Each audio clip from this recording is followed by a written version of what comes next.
আলহামদুলিল্লাহ, খুব সুন্দর গজল গেয়েছে আমাদের সামিনা মামুনি মা সম্পর্কে। আসলে মা অনেক বড় সম্পদ।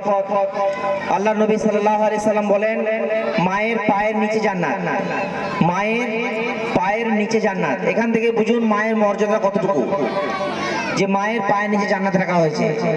কোরআনের মধ্যে এসে তোমরা তোমাদের পিতা এবং মাতা যখন তাদের বয়স হয়ে যাবে তাদেরকে তোমরা শব্দটাও করো না। আসলে তাদেরকে কোনো রাগ দেখানো যাবে না, তাদেরকে কোনো কষ্ট দেওয়া যাবে না। এই জন্য আমাদের যাদের মা বেঁচে আছে তারা আমরা আমাদের মাদের কদর করবো ইনশাআল্লাহ। এখন আপনাদের সামনে আমাদের কেরিনা মামুনি একটা সুন্দর গজল গেয়ে শোনাবেন।